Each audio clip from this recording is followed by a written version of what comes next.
बातें थी, वक्फ के नाम पर जो असंवैधानिक अराजकता और उद्दंडता थी, उसको संवैधानिक प्रतिबद्धता के फ्रेमवर्क में लाना वक्त की भी जरूरत थी और वक्त की भी जरूरत है। देश के मुसलमान क्यों नहीं समझ रहे सर? नहीं समझ रहे कौन? देखिए क्या है कि आप ये मुट्ठी भर लोगों को देखिए, एक बहुत तेजी के साथ सक्रिय हुई है कि वक्फ के मामले में जो लूट लंपट लाबी है, अब उस लूट लंपट लाबी की जो लूट लोलुप जो है वो सोच है, वो सोच रहे हैं कि अभी हमारे पे लूट के जो की छूट का थी उसकी नाकाबंदी हो गई है, इसलिए इन सारे के सारों ने लामबंदी की है। इसलिए आम मुसलमानों को आप दोष मत दीजिए। आम मुसलमान जो है वो सुधार के भी साथ है और देश के भी साथ है। जो लॉबी की आप बात कर रहे हैं सर, वो छोटी लॉबी नहीं है, बड़ी लॉबी है। और आम मुसलमान की जो बातें कर रहे हैं, मैं कुछ तस्वीरें दिखाना चाहूंगा कि विरोध प्रदर्शन को लेकर के उत्तर प्रदेश हो, झारखंड हो, कर्नाटक हो, तेलंगाना हो, पश्चिम बंगाल के चैप्टर भी हम लोग खोलेंगे, लेकिन उसके पहले जरा तस्वीर आप देखिए कि कैसे देश भर में विरोध प्रदर्शन हुआ। इस्लाम के खिलाफ है, वक्फ पर वक्फ भी वापस चाहिए, जान चल जाए, सोने का मकसद नहीं है, वक्फ बिल वापस करने का मकसद है।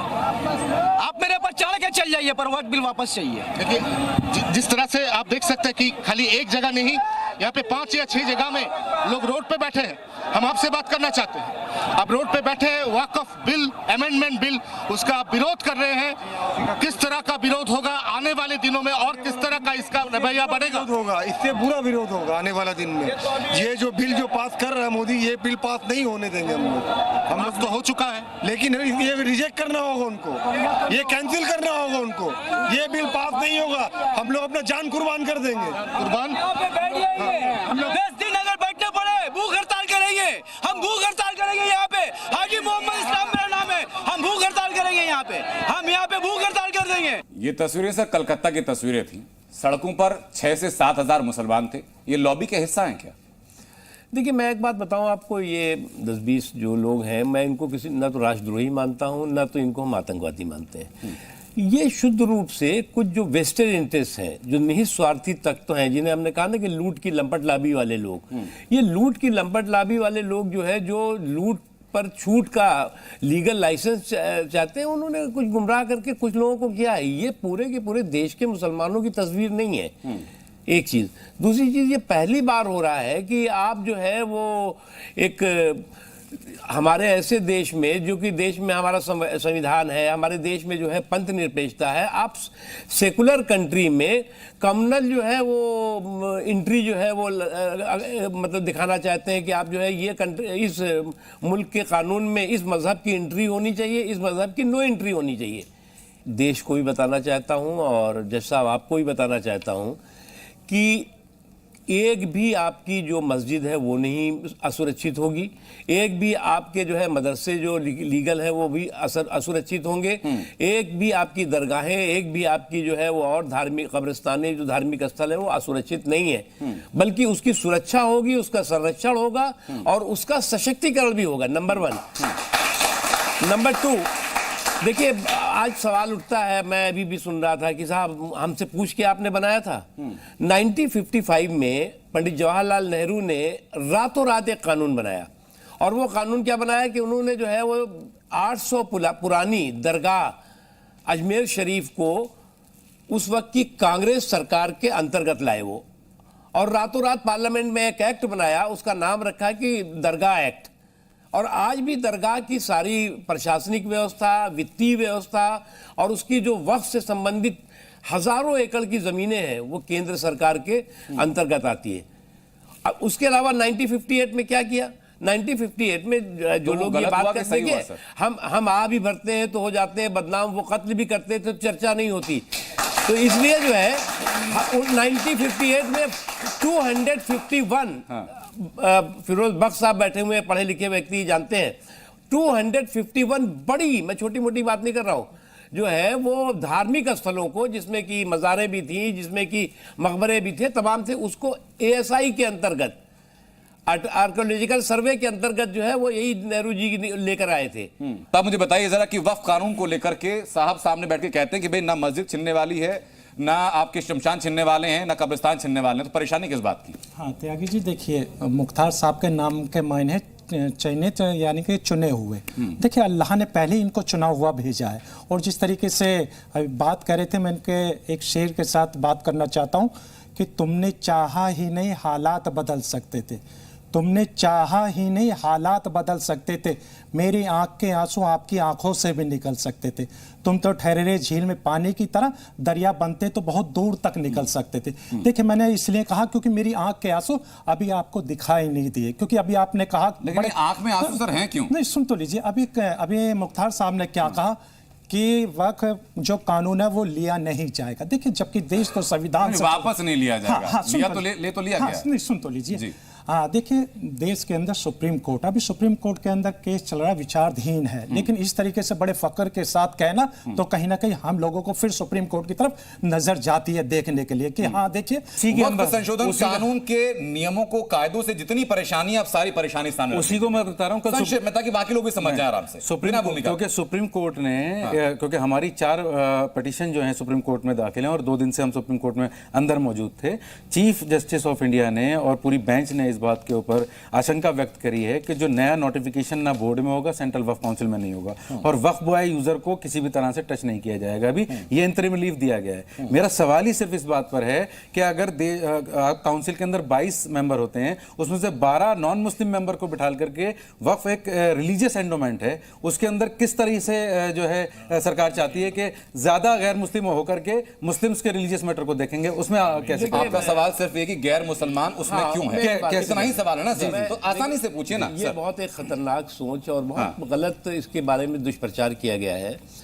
वकील साहब आप बहुत समझदार व्यक्ति हैं। देखिए ये देश जो है वो सेकुलर देश है।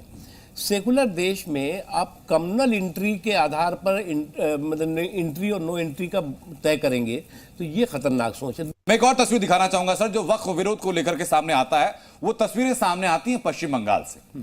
पश्चिम बंगाल का मालदा और मुर्शिदाबाद हिस्सा वो है जहां पर हिंदुओं को धर्म के आधार पर टारगेट किया गया। हमारी ग्राउंड रिपोर्ट भी सामने है कि जो वहां पर लोग वक्फ विरोध के प्रदर्शन के रूप में इकट्ठा हुए थे, हिंदुओं के घरों पर एक काला चिन्ह लगा दिया गया और वहीं पर आगजनी पत्थरबाजी होती है। इस विरोध को आप कैसे देखते हैं? देखिए हम विरोध नहीं देखते। अगर कोई किसी भी प्रदेश का और ख़ासतौर से पश्चिम बंगाल की जो मुखिया है वो अगर वहाँ पर सार्वजनिक रूप से कुछ जो है वो इस तरह के कम्युनल कारीगरों की कॉन्फ्रेंस करें और वहाँ कहें कि जो है वो हम जो इस तरह की हरकतें कर रहे हैं उनको मार नहीं सकते, उनको हम भगा नहीं सकते, लोगों को मारते हुए देख सकती हैं, भागते हुए देख सकती हैं, लेकिन जो इस तरह के गुनाहगार हैं उनको न मार सकते हैं न भगा सकते हैं। ये जब आप कहते हैं तो उन लोगों को आप प्रश्रय दे रहे हैं, उनको आप प्रमोट कर रहे हैं, उनको आप प्रोटेक्ट कर रहे हैं। ममता बनर्जी तुष्टिकरण कर रही है वहां पर? नहीं, तुष्टिकरण का बात कर रही है वो तो। जब पश्चिम बंगाल में हिंदुओं की हम बात कर रहे हैं, हिंदुओं को मरते हुए देखकर आंखों में आंसू आते हैं? हाँ त्यागी जी देखिए, तो क्या उन्हीं आंसू की बातें कर रहे थे, किसी और आंसू की बातें कर रहे थे? हाँ देखिए त्यागी जी, अगर मेरे हिंदू भाइयों के साथ अगर कोई भी घटना घटती है तो हम लोगों को बड़ा दुख होता है, क्योंकि वो हमारे अपने भारतीय भाई हैं। सबसे पहले देखिए भारतीय, फिर भारत के अंदर हिंदू, मुस्लिम, सिख, ईसाई एक कम्युनिटी अलग अलग है, लेकिन सबसे पहले हमारे अपने भाई हैं। हमारे भाइयों के जिस तरीके से वक्फ कानून के विरोध में डेलीगेशन गया था, उसमें शामिल हैं, उसको समर्थन करते हैं? देखिए सुप्रीम कोर्ट सुप्रीमो। बस मैं एक बात पूरी एक चीज बताऊं आपको जी, बहुत साफ, ये जो समावेशी कानून है उसकी सांप्रदायिक लिंचिंग मत करिए। ये जो लिंचिंग हो रही है ये बहुत खतरनाक खेल है। आप इसको हिंदू मुसलमान से मत जोड़िए। ये मुल्क का कानून है, ये मुसलमानों के लिए नहीं है। आप ये मत कहिए कि साहब इस मुल्क के कानून में जो है इस मजहब की एंट्री होगी, इस मजहब के नो एंट्री बोर्ड लगेगा। ये जो है वो बहुत, आप जो है वो एक समाज के अंदर जो है वो बहुत खराब माहौल, इसका मैसेज जा रहा है। जो भी लोग ये कर रहे हैं, आपकी बात नहीं कर रहा हूँ, लेकिन ये कुछ चलन चल रहा है। वो कह रहे हैं सरकार ने किसी ने कर रखा है, मैं छोड़िए सरकार की बात। उसी पे एक अरे टिप्पणी दूंगा। सबसे बड़ा जवाब लीजिए सर। सबसे बड़े मैं आप ही की बात को आगे बढ़ाऊंगा। सबसे बड़े वक्फ माफिया कौन है मालूम है आपको?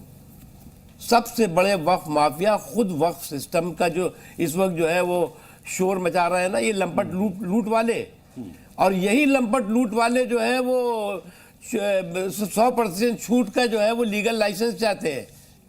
देखिए आपने जो तस्वीर में, मुझे थोड़ा सा चाहिए समय क्योंकि हमने सबका सुना है। सर की जो बात है और जो सरकार की बात है, जो जेपीसी की बात थी, जो पार्लियामेंट की बात थी, वो कंट्राडिक्ट कर रही है। सर ने बहुत अच्छी तरह से डिफाइन किया कि मजहबी और प्रशासनिक तालमेल है पूरी व्यवस्था का। सरकार इस बात को नहीं मान रही है। कोर्ट से लेके और कचहरी तक और पार्लियामेंट के फ्लोर तक वो कह रही है कि मजहबी मामला नहीं है, कंफ्लिक्ट यहीं पर है। Maillard starting from the preamble Waqf को उम्मीद पढ़ा जाएगा, हमने आपसे बड़ी उम्मीद लगाई। जितनी भी भाई साहब ने बात करी मैं उसको बार बार तो कह नहीं सकता, लेकिन मैं इतना ही कह सकता हूँ जो एक आर्टिफिशियल, जो एक काल्पनिक भय और भ्रम का जो माहौल बनाया गया है, उस भय और भ्रम के माहौल को जो है भरोसे के साथ हमें करना होगा। देखिए एक बात छोटी सी है वो कि रवायतों की सफ़े तोड़ कर बढ़ो आगे, जो तुमसे आगे है तुमको जगह नहीं देंगे, न हम सफ़र न किसी हम नशी से निकलेगा, हमारे पाँव का कांटा हम ही से निकलेगा। तो इसलिए जो है इस दिशा में हम आगे बढ़ रहे हैं और आगे बढ़ेंगे। ठीक है सर, तो अंतिम पड़ाव पर आते हुए मैं जज साहब से रिक्वेस्ट करूंगा सर कि आज आपने सारी दलीलें सुनी, चर्चाएं सुनी, आपका फैसला। देखिए जी, कानून में संशोधन आया है, इसका ये संशोधन पे काफ़ी डिस्कशन हुआ है पार्लियामेंट में, उसके बाद आया है। और दूसरी बात ये अभी सुप्रीम कोर्ट के अधीन विचाराधीन है और इस पे कोई वायलेंस नहीं होना चाहिए, अमन शांति बना के रखनी चाहिए हमें और भाईचारा बना के रखना चाहिए, और जो फैसला आएगा उसको वो मान्य है और वो सब हमें मानना चाहिए। यही मेरा संदेश है जी। बहुत बहुत धन्यवाद। पूछा जाता है कि मुख्तार अब्बास नकवी अगर निजी क्षमता में वक्फ संशोधन कानून का समर्थन करते हैं तो क्या वो इसलिए करते हैं कि मुसलमान होने के नाते वो उसकी खूबियों को समझते हैं, या इसलिए समर्थन करते हैं कि बीजेपी के नेता हैं? देखिए मैं जो है वो कभी भी इसके पक्ष में नहीं रहा हूँ कि जो लेजिस्लेशन है, जो कॉन्स्टिट्यूशनल लेजिस्लेशन है, उसकी जो है वो कम्युनल लिंचिंग की जाए। अब कुछ लोग जो है वो कॉन्स्टिट्यूशनल लेजिस्लेशन की भी कम्युनल लिंचिंग करने की कोशिश करते हैं और उसके पीछे जो मकसद है वो चाहते हैं कि लूट पर जो है वो छूट का लीगल लाइसेंस मिले, और मैं उसके पक्ष में नहीं हूँ। चौतरफा लूट की बातें थी, वक्फ के नाम पर जो असंवैधानिक अराजकता और उद्दंडता थी, उसको संवैधानिक प्रतिबद्धता के फ्रेमवर्क में लाना वक्त की भी ज़रूरत थी और वक्त की भी ज़रूरत है। देश के मुसलमान क्यों नहीं समझ रहे सर? नहीं समझ रहे हैं, कौन? देखिए क्या है कि आप ये मुट्ठी भर लोगों को देखिए, एक बहुत तेज़ी के साथ सक्रिय हुई है कि वक्फ के मामले में जो लूट लंपट लाबी है, अब उस लूट लंपट लाबी की जो लूट लोलुप जो है वो सोच है, वो सोच रहे हैं कि अब ये हमारे पे लूट के जो की छूट का थी उसकी नाकाबंदी हो गई है, इसलिए इन सारे के सारों ने लामबंदी की है। इसलिए आम मुसलमानों को आप दोष मत दीजिए। आम मुसलमान जो है वो सुधार के भी साथ है और देश के भी साथ है। जो लॉबी की आप बात कर रहे हैं सर, वो छोटी लॉबी नहीं है, एक बड़ी लॉबी है। और आम मुसलमान की जो बातें कर रहे हैं, मैं कुछ तस्वीरें दिखाना चाहूंगा कि विरोध प्रदर्शन को लेकर के उत्तर प्रदेश हो, झारखंड हो, कर्नाटक हो, तेलंगाना हो, पश्चिम बंगाल के चैप्टर भी हम लोग खोलेंगे, लेकिन उसके पहले जरा तस्वीर आप देखिए कि कैसे देश भर में विरोध प्रदर्शन हुआ। इस्लाम के खिलाफ है, वक्फ पर वक्फ भी वापस चाहिए, जान चल जाए, सोने का मकसद नहीं है, वक्फ बिल वापस करने का मकसद है। आप मेरे पर चढ़ के चल जाइए पर वक्फ बिल वापस चाहिए। देखिए जिस तरह से आप देख सकते हैं कि खाली एक जगह नहीं, यहाँ पे 5 या 6 जगह में लोग रोड पे बैठे हैं। हम आपसे बात करना चाहते हैं, आप रोड पे बैठे हैं, वक्फ बिल अमेंडमेंट बिल उसका आप विरोध कर रहे हैं। किस तरह का विरोध होगा आने वाले दिनों में और किस तरह का इसका रवैया बढ़ेगा? होगा, इससे बुरा विरोध होगा आने वाला दिन में। ये जो बिल जो पास कर रहा है मोदी, ये बिल पास नहीं होने देंगे हम लोग तो हो चुका है, लेकिन ये रिजेक्ट करना होगा उनको, ये कैंसिल करना होगा उनको। ये बिल पास नहीं होगा, हम लोग अपना जान कुर्बान कर देंगे। कुर्बान हम लोग 10 दिन अगर बैठने पड़े भूख हड़ताल करेंगे, हम भूख हड़ताल करेंगे यहाँ पे। हाजी मोहम्मद इस्लाम मेरा नाम है, हम भूख हड़ताल करेंगे यहाँ पे, हम यहाँ पे भूख हड़ताल कर देंगे। ये तस्वीरें सर कलकत्ता की तस्वीरें थी, सड़कों पर 6 से 7 हजार मुसलमान थे। ये लॉबी के हिस्सा हैं क्या? देखिए मैं एक बात बताऊं आपको, ये 10-20 जो लोग हैं, मैं इनको किसी ना तो राष्ट्रद्रोही मानता हूं, ना तो इनको हम आतंकवादी मानते हैं। ये शुद्ध रूप से कुछ जो वेस्टेड इंटरेस्ट हैं, जो निहित स्वार्थी तत्व हैं, जिन्हें हमने कहा ना कि लूट की लंपट लाबी वाले लोग, ये लूट की लंपट लाबी वाले लोग जो है, जो लूट पर छूट का लीगल लाइसेंस चाहते हैं, उन्होंने कुछ गुमराह करके कुछ लोगों को किया है। ये पूरे के पूरे देश के मुसलमानों की तस्वीर नहीं है, एक चीज़। दूसरी चीज़, ये पहली बार हो रहा है कि आप जो है वो एक हमारे ऐसे देश में, जो कि देश में हमारा संविधान है, हमारे देश में जो है पंथ निरपेक्षता है, आप सेकुलर कंट्री में कम्युनल जो है वो एंट्री जो है वो मतलब दिखाना चाहते हैं कि आप जो है ये कंट्री, इस मुल्क के कानून में इस मज़हब की एंट्री होनी चाहिए, इस मज़हब की नो एंट्री होनी चाहिए। देश को भी बताना चाहता हूँ और जज साहब आपको भी बताना चाहता हूँ कि एक भी आपकी जो मस्जिद है वो नहीं असुरक्षित होगी, एक भी आपके जो है मदरसे जो लीगल है वो भी असुरक्षित होंगे, एक भी आपकी दरगाहें, एक भी आपकी जो है वो और धार्मिक कब्रिस्तानें जो धार्मिक स्थल है वो असुरक्षित नहीं है, बल्कि उसकी सुरक्षा होगी, उसका संरक्षण होगा और उसका सशक्तिकरण भी होगा। नंबर 1। नंबर 2, देखिए आज सवाल उठता है, मैं अभी भी सुन रहा था कि साहब हमसे पूछ के आपने बनाया था। 1955 में पंडित जवाहरलाल नेहरू ने रातों रात एक कानून बनाया, और वो कानून क्या बनाया कि उन्होंने जो है वो 800 पुरानी दरगाह अजमेर शरीफ को उस वक्त की कांग्रेस सरकार के अंतर्गत लाए वो, और रातों रात पार्लियामेंट में एक एक्ट बनाया, उसका नाम रखा कि दरगाह एक्ट। और आज भी दरगाह की सारी प्रशासनिक व्यवस्था, वित्तीय व्यवस्था और उसकी जो वक्फ से संबंधित हजारों एकड़ की जमीनें हैं वो केंद्र सरकार के अंतर्गत आती है। अब उसके अलावा 1958 में क्या किया? 1958 में जो लोग ये बात करते हैं कि हम आ भी भरते हैं तो हो जाते हैं बदनाम, वो कत्ल भी करते हैं तो चर्चा नहीं होती, तो इसलिए जो है 1958 में 251 फिरोज बख्श साहब बैठे हुए हैं, पढ़े लिखे व्यक्ति जानते हैं, 251 बड़ी, मैं छोटी मोटी बात नहीं कर रहा हूं, जो है वो धार्मिक स्थलों को, जिसमें कि मज़ारें भी थी, जिसमें कि मकबरे भी थे, तमाम से उसको ASI के अंतर्गत, आर्कियोलॉजिकल सर्वे के अंतर्गत जो है वो यही नेहरू जी लेकर आए थे। तो आप मुझे बताइए जरा कि वक्फ कानून को लेकर के साहब सामने बैठ के कहते हैं कि भाई ना मस्जिद छिनने वाली है, ना आपके शमशान छिनने वाले हैं, ना कब्रिस्तान छिनने वाले हैं, तो परेशानी किस बात की? हाँ त्यागी जी, देखिए मुख्तार साहब के नाम के मायने चयनित यानी कि चुने हुए। देखिए अल्लाह ने पहले इनको चुना हुआ भेजा है, और जिस तरीके से अभी बात कर रहे थे, मैं इनके एक शेर के साथ बात करना चाहता हूँ कि तुमने चाहा ही नहीं हालात बदल सकते थे, तुमने चाहा ही नहीं हालात बदल सकते थे, मेरी आंख के आंसू आपकी आंखों से भी निकल सकते थे, तुम तो ठहरे झील में पानी की तरह, दरिया बनते तो बहुत दूर तक निकल सकते थे। देखिए मैंने इसलिए कहा क्योंकि मेरी आंख के आंसू अभी आपको दिखाई नहीं दिए, क्योंकि अभी आपने कहा लेकिन आंख में आंसू सर हैं क्यों? नहीं सुन तो लीजिए, अभी मुख्तार साहब ने क्या कहा कि वक्त जो कानून है वो लिया नहीं जाएगा। देखिए जबकि देश तो संविधान से वापस नहीं लिया जाएगा। हाँ, लिया तो ले तो लिया गया। नहीं सुन तो लीजिए, हाँ देखिए देश के अंदर सुप्रीम कोर्ट, अभी सुप्रीम कोर्ट के अंदर केस चल रहा है, विचाराधीन है, लेकिन इस तरीके से बड़े फक्र के साथ कहना तो कहीं ना कहीं हम लोगों को फिर सुप्रीम कोर्ट की तरफ नजर जाती है देखने के लिए कि हाँ देखिए वक्फ संशोधन कानून के नियमों को, कायदों से जितनी परेशानी, अब सारी परेशानी सामने उसी को मैं बता रहा हूँ संक्षेप में, ताकि बाकी लोग भी समझ जाए आराम से।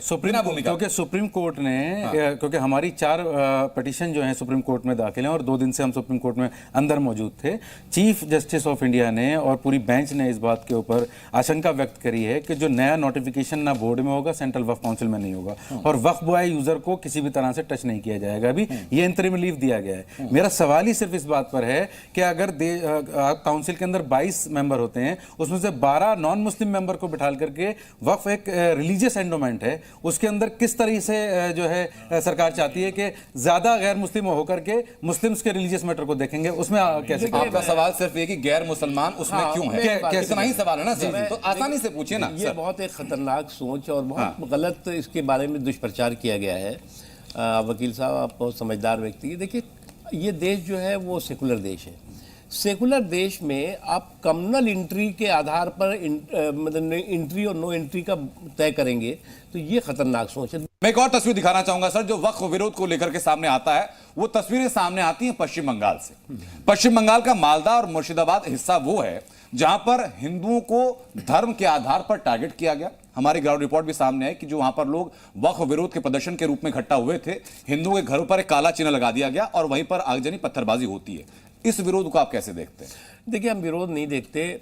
अगर कोई किसी भी प्रदेश का और ख़ासतौर से पश्चिम बंगाल की जो मुखिया हैं वो अगर वहाँ पर सार्वजनिक रूप से कुछ जो है वो इस तरह के कम्युनल कारीगरों की कॉन्फ्रेंस करें और वहाँ कहें कि जो है वो हम जो इस तरह की हरकतें कर रहे हैं उनको मार नहीं सकते, उनको हम भगा नहीं सकते, लोगों को मारते हुए देख सकती हैं, भागते हुए देख सकती हैं, लेकिन जो इस तरह के गुनाहगार हैं उनको न मार सकते हैं न भगा सकते हैं। ये जब आप कहते हैं तो उन लोगों को आप प्रश्रय दे रहे हैं, उनको आप प्रमोट कर रहे हैं, उनको आप प्रोटेक्ट कर रहे हैं। जो ममता बनर्जी तुष्टिकरण कर रही है वहां पर? नहीं, तुष्टिकरण का बात कर रही है वो तो। जब पश्चिम बंगाल में हिंदू की हम बात कर रहे हैं, हिंदुओं को मरते हुए देखकर आंखों में आंसू आते हैं? हाँ त्यागी जी देखिए तो क्या उन्हीं आंसू की बातें कर रहे थे, किसी और आंसू की बातें कर रहे थे? हाँ देखिए त्यागी जी, अगर मेरे हिंदू भाइयों के साथ अगर कोई भी घटना घटती है तो हम लोगों को बड़ा दुख होता है, क्योंकि वो हमारे अपने भारतीय भाई हैं। सबसे पहले देखिए भारतीय, फिर भारत के अंदर हिंदू, मुस्लिम, सिख, ईसाई एक कम्युनिटी अलग अलग है, लेकिन सबसे पहले हमारे अपने भाई हैं। हमारे भाइयों के जिस तरीके से वक्फ कानून के विरोध में डेलीगेशन गया तो उसमें शामिल हैं, उसको समर्थन करते हैं? देखिए सुप्रीम कोर्ट सुप्रीमो। बस मैं एक बात पूरी सर, देखिए, मैं एक एक चीज बताऊं आपको जी, बहुत साफ, ये जो समावेशी कानून है उसकी सांप्रदायिक लिंचिंग मत करिए। ये जो लिंचिंग हो रही है ये बहुत खतरनाक खेल है। आप इसको हिंदू मुसलमान से मत जोड़िए। ये मुल्क का कानून है, ये मुसलमानों के लिए नहीं है। आप ये मत कहिए कि साहब इस मुल्क के कानून में जो है इस मजहब की एंट्री होगी, इस मजहब के नो एंट्री बोर्ड लगेगा। ये जो है वो बहुत, आप जो है वो एक समाज के अंदर जो है वो बहुत खराब माहौल इसका मैसेज जा रहा है। जो भी लोग ये कर रहे हैं, आपकी बात नहीं कर रहा हूँ, लेकिन ये कुछ चलन चल रहा है। वो कह रहे हैं सरकार ने किसी ने कर रखा है, मैं छोड़िए सरकार की बात। उसी पे एक अरे मैं सबसे बड़ा, जवाब दीजिए सर। सबसे बड़े, मैं आपकी बात को आगे बढ़ाऊंगा। सबसे बड़े वक्फ माफिया कौन है मालूम है आपको? सबसे बड़े वक्फ माफिया खुद वक्फ सिस्टम का जो इस वक्त जो है वो शोर मचा रहे हैं ना, ये लंपट लूट वाले। और यही लंपट लूट वाले जो है वो 100% छूट का जो है वो लीगल लाइसेंस चाहते हैं। देखिए आपने जो तस्वीर में, मुझे थोड़ा सा चाहिए समय, क्योंकि हमने सबका आप सुना लीजिए है। जी। सर की जो बात है और जो सरकार की बात है, जो जेपीसी की बात थी, जो पार्लियामेंट की बात थी, वो कंट्राडिक्ट कर रही है। सर ने बहुत अच्छी तरह से डिफाइन किया कि मजहबी और प्रशासनिक तालमेल है पूरी व्यवस्था का। सरकार इस बात को नहीं मान रही है। कोर्ट से लेके और कचहरी तक और पार्लियामेंट के फ्लोर तक वो कह रही है कि मजहबी मामला नहीं है, कंफ्लिक्ट यहीं पर है। Maillard, starting from the preamble, वक्फ को उम्मीद पढ़ा जाएगा। हमने आपसे बड़ी उम्मीद लगाई। इतनी भी भाई साहब ने बात करी, मैं उसको बार बार तो कह नहीं सकता, लेकिन मैं इतना ही कह सकता हूँ, जो एक आर्टिफिशियल, जो एक काल्पनिक भय और भ्रम का जो माहौल बनाया गया है, उस भय और भ्रम के माहौल को जो है भरोसे के साथ हमें करना होगा। देखिए एक बात छोटी सी है वो, कि रवायतों की सफ़े तोड़ कर बढ़ो आगे, जो तुमसे आगे है तुमको जगह नहीं देंगे। न हम सफ़र न किसी हम नशी से निकलेगा, हमारे पाँव का कांटा हम ही से निकलेगा। तो इसलिए जो है इस दिशा में हम आगे बढ़ रहे हैं, आगे बढ़ेंगे। ठीक है सर, तो अंतिम पड़ाव पर आते हुए मैं जज साहब से रिक्वेस्ट करूंगा सर कि आज आपने सारी दलीलें सुनी, चर्चाएं सुनी, आपका फैसला। देखिए जी, जो कानून में संशोधन आया है, इसका ये संशोधन पे काफ़ी डिस्कशन हुआ है पार्लियामेंट में, उसके बाद आया है। और दूसरी बात ये अभी सुप्रीम कोर्ट के अधीन, विचाराधीन है, और इस पे कोई वायलेंस नहीं होना चाहिए। अमन शांति बना के रखनी चाहिए हमें, और भाईचारा बना के रखना चाहिए, और जो फैसला आएगा उसको वो मान्य है, और वो सब हमें मानना चाहिए। यही मेरा संदेश है। बहुत बहुत धन्यवाद। पूछा जाता है कि मुख्तार अब्बास नकवी अगर निजी क्षमता में वक्फ संशोधन कानून का समर्थन करते हैं तो क्या वो इसलिए करते हैं कि मुसलमान होने के नाते वो उसकी खूबियों को समझते हैं, या इसलिए समर्थन करते हैं कि बीजेपी के नेता हैं? देखिए मैं जो है वो कभी भी इसके पक्ष में नहीं रहा हूँ कि जो लेजिस्लेशन है, जो कॉन्स्टिट्यूशनल लेजिस्लेशन है, उसकी जो है वो कम्युनल लिंचिंग की जाए। अब कुछ लोग जो है वो कॉन्स्टिट्यूशनल लेजिस्लेशन की भी कम्युनल लिंचिंग करने की कोशिश करते हैं, और उसके पीछे जो मकसद है वो चाहते हैं कि लूट पर जो है वो छूट का लीगल लाइसेंस मिले, और मैं उसके पक्ष में नहीं हूँ। चौतरफा लूट की बातें थी, वक्फ के नाम पर जो असंवैधानिक अराजकता और उद्दंडता थी, उसको संवैधानिक प्रतिबद्धता के फ्रेमवर्क में लाना वक्त की भी ज़रूरत थी और वक्त की भी ज़रूरत है। देश के मुसलमान क्यों नहीं समझ रहे सर? नहीं समझ रहे कौन? देखिए क्या है कि आप ये मुट्ठी भर लोगों को, देखिए एक बहुत तेज़ी के साथ सक्रिय हुई है कि वक्फ के मामले में जो लूट लंपट लाबी है, अब उस लूट लंपट लाबी की जो लूट लोलुप जो है वो सोच है, वो सोच रहे हैं कि अभी हमारे पे लूट के जो की छूट का थी उसकी नाकाबंदी हो गई है, इसलिए इन सारों ने लामबंदी की है। इसलिए आम मुसलमानों को आप दोष मत दीजिए। आम मुसलमान जो है वो सुधार के भी साथ है और देश के भी साथ है। जो लॉबी की आप बात कर रहे हैं सर, वो छोटी लॉबी नहीं है, बड़ी लॉबी है। और आम मुसलमान की जो बातें कर रहे हैं, मैं कुछ तस्वीरें दिखाना चाहूंगा कि विरोध प्रदर्शन को लेकर के उत्तर प्रदेश हो, झारखंड हो, कर्नाटक हो, तेलंगाना हो, पश्चिम बंगाल के चैप्टर भी हम लोग खोलेंगे, लेकिन उसके पहले जरा तस्वीर आप देखिए कि कैसे देश भर में विरोध प्रदर्शन हुआ। इस्लाम के खिलाफ है, वक्फ पर वक्त बिल वापस चाहिए। जान चल जाए, सोने का मकसद नहीं है, वक्त बिल वापस करने का मकसद है। आप मेरे पर चढ़ के चल जाइए, पर वक्त बिल वापस चाहिए। देखिए जिस तरह से आप देख सकते हैं कि खाली एक जगह नहीं, यहाँ पे 5 या 6 जगह में लोग रोड पे बैठे हैं। हम आपसे बात करना चाहते हैं। आप रोड पे बैठे हैं, वाकफ बिल, अमेंडमेंट बिल, उसका आप विरोध कर रहे हैं। किस तरह का विरोध होगा आने वाले दिनों में और किस तरह का इसका रवैया बढ़ेगा? विरोध होगा, इससे बुरा विरोध होगा आने वाला दिन में। ये जो बिल जो पास कर रहा है मोदी, ये बिल पास नहीं होने देंगे हम लोग तो हो चुका है, लेकिन ये रिजेक्ट करना होगा उनको, ये कैंसिल करना होगा उनको। ये बिल पास नहीं होगा, हम लोग अपना जान कुर्बान कर देंगे। कुर्बान हम लोग 10 दिन अगर बैठने पड़े, भूख हड़ताल करेंगे। हम भूख हड़ताल करेंगे यहाँ पे। हाजी मोहम्मद इस्लाम मेरा नाम है। हम भूख हड़ताल करेंगे यहाँ पे। हम यहाँ पे भूख हड़ताल कर देंगे। ये तस्वीरें सर कलकत्ता की तस्वीरें थी। सड़कों पर 6 से 7 हजार मुसलमान थे। ये लॉबी का हिस्सा हैं क्या? देखिए, मैं एक बात बताऊं आपको, ये 10-20 जो लोग हैं, मैं इनको किसी ना तो राष्ट्रद्रोही मानता हूं, ना तो इनको हम आतंकवादी मानते हैं। ये शुद्ध रूप से कुछ जो वेस्टेड इंटरेस्ट हैं, जो निहित स्वार्थी तत्व हैं, जिन्हें हमने कहा ना कि लूट की लंपट लाबी वाले लोग, ये लूट की लंपट लाबी वाले लोग जो है, जो लूट पर छूट का लीगल लाइसेंस चाहते हैं, उन्होंने कुछ गुमराह करके कुछ लोगों को किया है। ये पूरे के पूरे देश के मुसलमानों की तस्वीर नहीं है। एक चीज।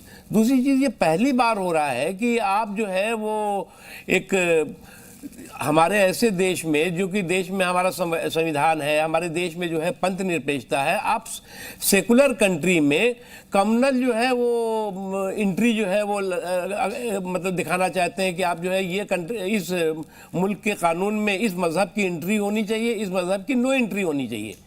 देश को भी बताना चाहता हूँ और जज साहब आपको भी बताना चाहता हूँ कि एक भी आपकी जो मस्जिद है वो नहीं असुरक्षित होगी, एक भी आपके जो है मदरसे जो लीगल है वो भी असुरक्षित होंगे, एक भी आपकी दरगाहें, एक भी आपकी जो है वो और धार्मिक कब्रिस्तानें, जो धार्मिक स्थल है वो असुरक्षित नहीं है, बल्कि उसकी सुरक्षा होगी, उसका संरक्षण होगा और उसका सशक्तिकरण भी होगा। नंबर 1।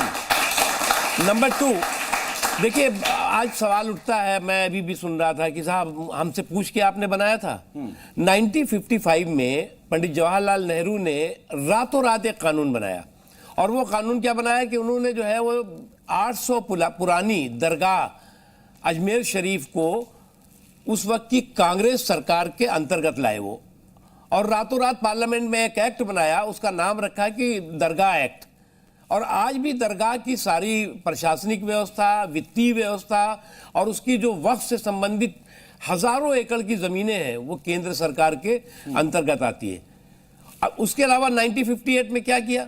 1958 में जो लोग ये बात करते हैं कि हम आ भी भरते हैं तो हो जाते हैं बदनाम, वो कत्ल भी करते हैं तो चर्चा नहीं होती, तो इसलिए जो है 1958 में 251 फिरोज बख्श साहब बैठे हुए पढ़े लिखे व्यक्ति जानते हैं, 251 बड़ी, मैं छोटी मोटी बात नहीं कर रहा हूं, जो है वो धार्मिक स्थलों को, जिसमें कि मज़ारें भी थी, जिसमें कि मकबरे भी थे, तमाम थे, उसको ASI के अंतर्गत, आर्कियोलॉजिकल सर्वे के अंतर्गत जो है वो यही नेहरू जी लेकर आए थे। तब मुझे बताइए जरा कि वक्फ कानून को लेकर के साहब सामने बैठ के कहते हैं कि भाई ना मस्जिद छिनने वाली है, ना आपके शमशान छिनने वाले हैं, ना कब्रिस्तान छिनने वाले हैं, तो परेशानी किस बात की? हाँ त्यागी जी, देखिए मुख्तार साहब के नाम के मायने चयनित यानी कि चुने हुए। देखिए अल्लाह ने पहले ही इनको चुना हुआ भेजा है, और जिस तरीके से अभी बात कर रहे थे, मैं इनके एक शेर के साथ बात करना चाहता हूँ कि तुमने चाहा ही नहीं हालात बदल सकते थे, तुमने चाहा ही नहीं हालात बदल सकते थे, मेरी आंख के आंसू आपकी आंखों से भी निकल सकते थे, तुम तो ठहरे झील में पानी की तरह, दरिया बनते तो बहुत दूर तक निकल सकते थे। देखिए मैंने इसलिए कहा क्योंकि मेरी आंख के आंसू अभी आपको दिखाई नहीं दिए, क्योंकि अभी आपने कहा लेकिन आंख में आंसू सर हैं क्यों? नहीं सुन तो लीजिए, अभी मुख्तार साहब ने क्या कहा कि वक्त जो कानून है वो लिया नहीं जाएगा। देखिए जबकि देश तो संविधान से वापस नहीं लिया जाएगा, लिया गया। नहीं सुन तो लीजिए, हाँ देखिए देश के अंदर सुप्रीम कोर्ट, अभी सुप्रीम कोर्ट के अंदर केस चल रहा है, विचाराधीन है, लेकिन इस तरीके से बड़े फक्र के साथ कहना तो कहीं ना कहीं हम लोगों को फिर सुप्रीम कोर्ट की तरफ नजर जाती है देखने के लिए कि हाँ देखिए वक्त संशोधन कानून के नियमों को, कायदों से जितनी परेशानी है, अब सारी परेशानी सामने, उसी को मैं बता रहा हूँ संक्षेप में ताकि बाकी लोग भी समझ जाए आराम से। क्योंकि सुप्रीम कोर्ट ने, क्योंकि हमारी 4 पिटीशन जो है सुप्रीम कोर्ट में दाखिल हैं और 2 दिन से हम सुप्रीम कोर्ट में अंदर मौजूद थे, चीफ जस्टिस ऑफ इंडिया ने और पूरी बेंच ने इस इस बात के ऊपर आशंका व्यक्त करी है कि जो नया नोटिफिकेशन ना बोर्ड में होगा, सेंट्रल वक्फ काउंसिल में नहीं होगा, और वक्फ बॉय यूजर को किसी भी तरह से टच नहीं किया जाएगा। अभी ये इंतरिम रिलीफ दिया गया है। मेरा सवाल ही सिर्फ इस बात पर है कि अगर काउंसिल के अंदर 22 मेंबर होते हैं, उसमें से 12 नॉन मुस्लिम मेंबर को बिठा करके, वक्फ एक रिलीजियस एंडोमेंट है, उसके अंदर किस तरह से जो है सरकार चाहती है कि ज्यादा गैर मुस्लिम होकर के मुस्लिम्स के रिलीजियस मैटर को देखेंगे, उसमें कैसे? आपका सवाल सिर्फ ये कि गैर मुसलमान उसमें क्यों है, इतना ही सवाल है ना सर, तो आसानी से पूछिए ना। ये बहुत एक खतरनाक सोच और बहुत गलत इसके बारे में दुष्प्रचार किया गया है। वकील साहब, आप बहुत समझदार व्यक्ति हैं। देखिए, ये देश जो है वो सेकुलर देश है। सेकुलर देश में आप कम्युनल एंट्री के आधार पर मतलब एंट्री और नो एंट्री का तय करेंगे, तो ये खतरनाक सोच है। मैं एक और तस्वीर दिखाना चाहूंगा सर, जो वक्फ विरोध को लेकर के सामने आता है। वो तस्वीरें सामने आती हैं पश्चिम बंगाल से। पश्चिम बंगाल का मालदा और मुर्शिदाबाद हिस्सा वो है जहां पर हिंदुओं को धर्म के आधार पर टारगेट किया गया। हमारी ग्राउंड रिपोर्ट भी सामने है कि जो वहां पर लोग वक्फ विरोध के प्रदर्शन के रूप में इकट्ठा हुए थे, हिंदुओं के घरों पर एक काला चिन्ह लगा दिया गया और वहीं पर आगजनी पत्थरबाजी होती है। इस विरोध को आप कैसे देखते हैं? देखिए, हम विरोध नहीं देखते।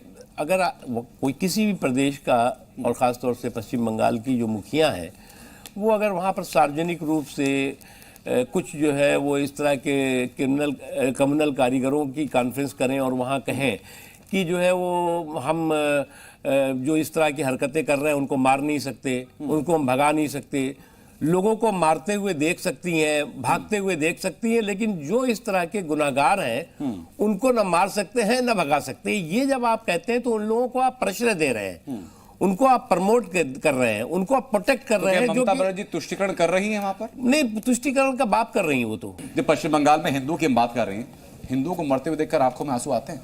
हाँ त्यागी जी, देखिए, तो क्या उन्हीं आंसू की बातें कर रहे थे, किसी और आंसू की बातें कर रहे थे?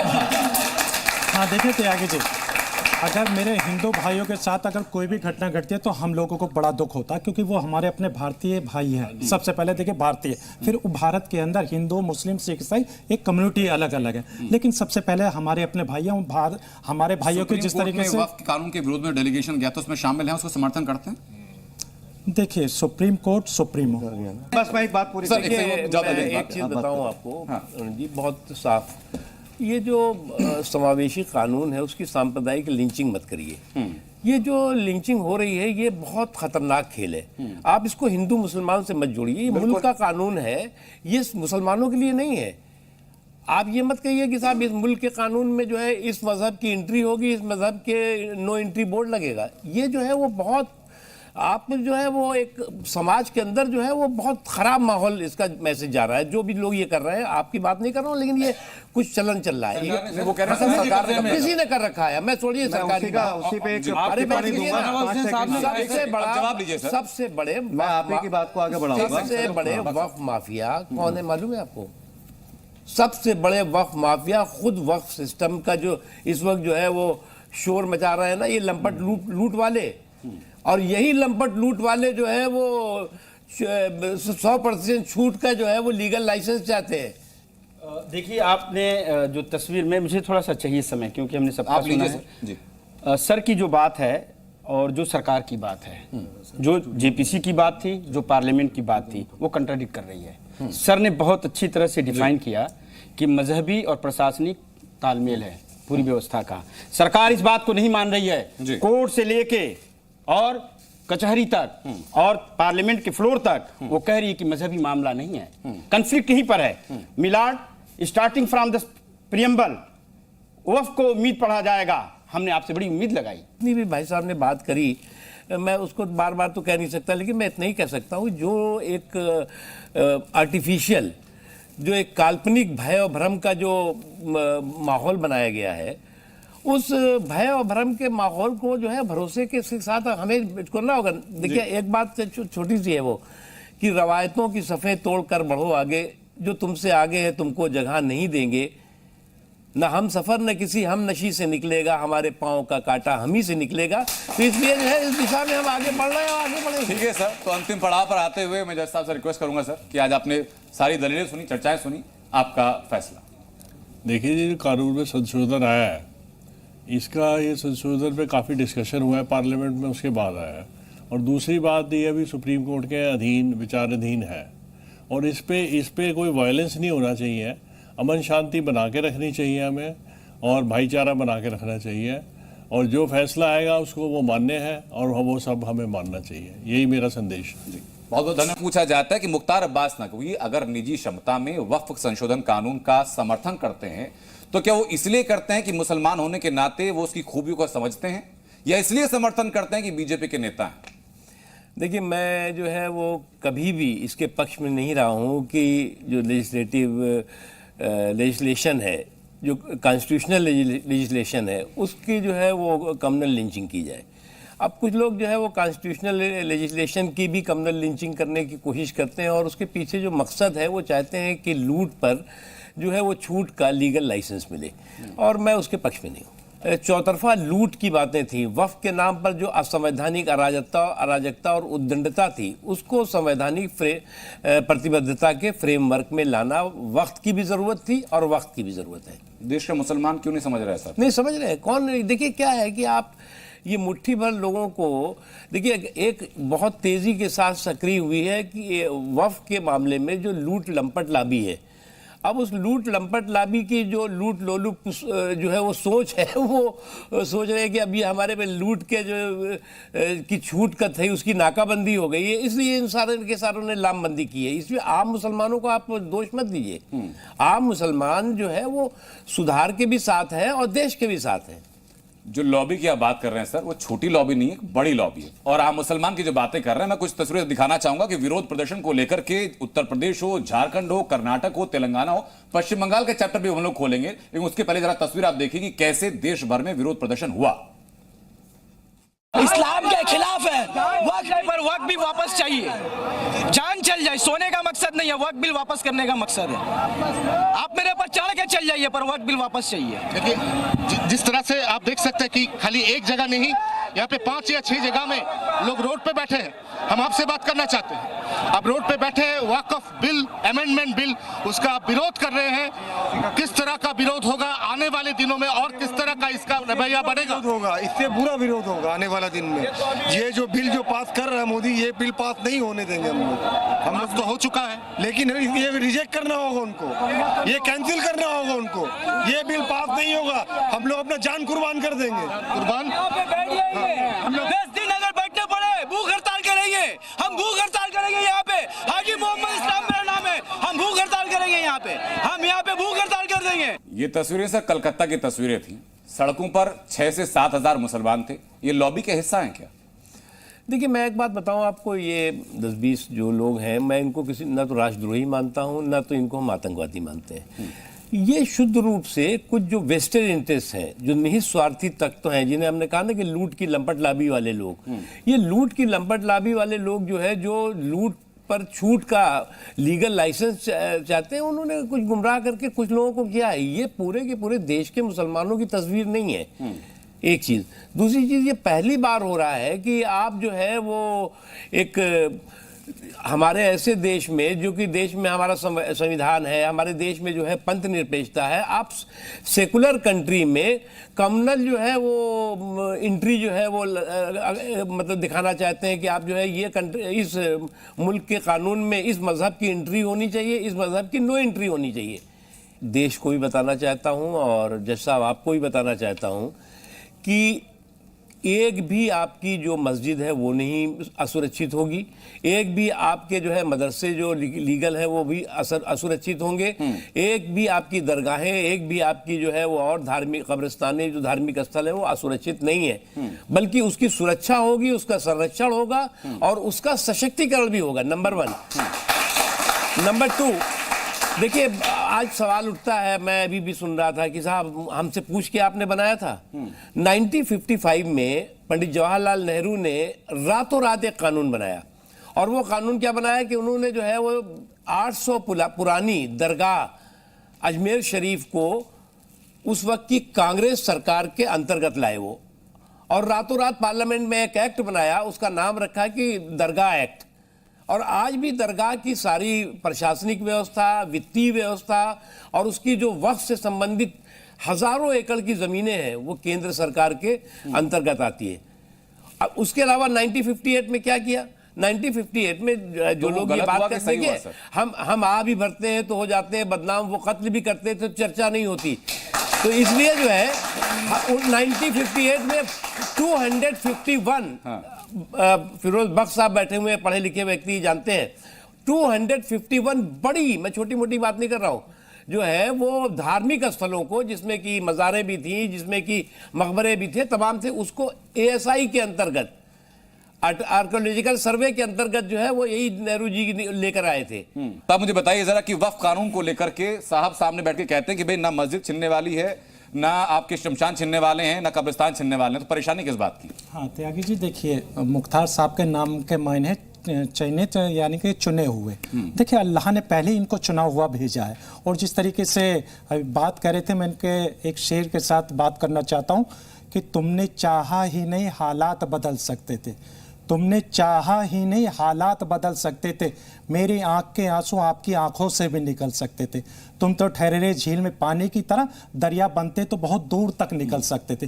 देखिए मैंने इसलिए कहा क्योंकि मेरी आंख के आंसू अभी आपको दिखाई नहीं दिए, क्योंकि अभी आपने कहा लेकिन आंख में आंसू सर हैं क्यों? नहीं सुन तो लीजिए, अभी मुख्तार साहब ने क्या कहा कि वक्त जो कानून है वो लिया नहीं जाएगा। देखिए जबकि देश तो संविधान से वापस नहीं लिया जाएगा। हाँ, लिया तो ले तो लिया गया। नहीं सुन तो लीजिए।